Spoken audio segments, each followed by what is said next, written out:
Hello everyone, আমি Shahnaz, West Bengal, India. স্বাগত জানাই আমার নতুন চ্যানেলে আপনাদের সবাইকে।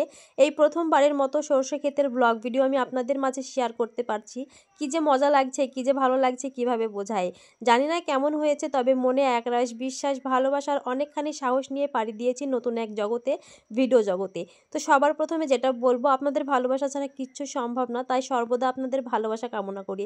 দেখেন তো কত সুন্দর ভিউ, একদম ছাড়লেই ফর ইউ।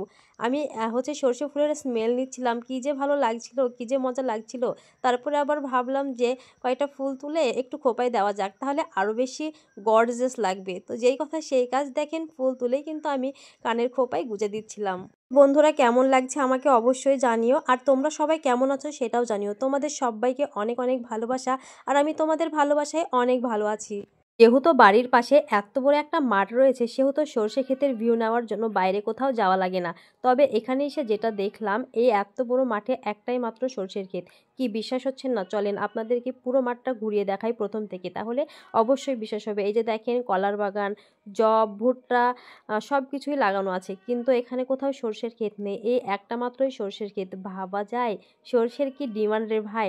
হবে না? ডিমান্ড তো হবে। 190 টাকা কিলো যে সরিষার তেল। তো যাই হোক, দেখো বন্ধুরা কত সুন্দর ভিউ। এরকম প্রকৃতির প্রেমে আমি বারবার পড়তে চাই। আচ্ছা, তোমাদের কাছে কেমন লাগছে আমার এই ভিডিওটি? যদি ভালো লাগে তাহলে অবশ্যই আমাকে সাবস্ক্রাইব করে নিও, আর যদি ফেসবুক থেকে দেখে থাকো তাহলে অবশ্যই আমাকে ফলো করে নিও। আর এইটা হচ্ছে আমার এক ননদের ছেলে। আমি মাঠে ভিডিও করতে আসছি দেখে সেও আমার পিছু পিছু চলে এসেছে, আর এসে আমাকে ঠিকভাবে ভিডিও বা ফটোশ্যুট কিছুই করতে দিচ্ছিল না। সে আমাকে বলে যে মামি আমাকে একটু ঘোরাও, মানে ছোটদের যেরকম বুদ্ধি আর কি। তো আমি তাকে ঘোরালাম। এখন আবার বায়না ধরেছে, তুমি যেভাবে ফুলের গন্ধ শুঁকলে আমিও সেইভাবে ফুলের গন্ধ শুঁকবো। আমি বলি নিচে কত ফুল আছে সেগুলোর গন্ধ শুঁকো। তো আমাকে বলে যে না, তুমি যেভাবে করলে আমি সেম সেইভাবেই করব। দেখেন একদম ঠিক সেইভাবেই ধরেছে। এখনকার বাচ্চাগুলো এত বেশি পাক না, কি বলবো। আমরা তো এই সময় এই ছোট্ট বয়সে অনেক বেশি ভয় করতাম সবাইকে, আর কথাই বলতে পারতাম না। আজকে আর মনে হয় না যে ভিডিও হবে। দেখেন তো আবার বলে মামি ঘোরাও। সত্যি কথা বলতে ছোটবেলায় আমরাও এরকম অনেক ঘুরতে পছন্দ করতাম, কিন্তু এখন যখন ওকে আমি ঘোরাচ্ছিলাম আমার মাথাটাই পুরো ঘুরে যাচ্ছিল।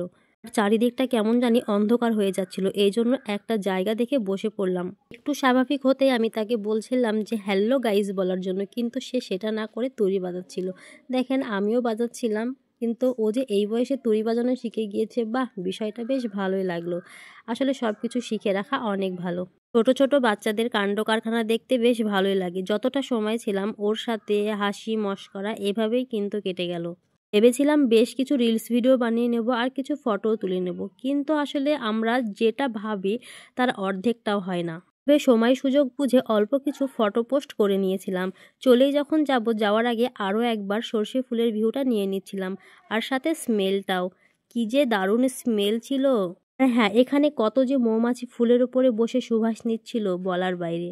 বন্ধুরা, আজকের ভিডিওটি এখানেই শেষ করছি। সবাই ভালো থাকবেন, সুস্থ থাকবেন, সবাইকে অনেক অনেক ভালোবাসা অ্যান্ড শুভকামনা।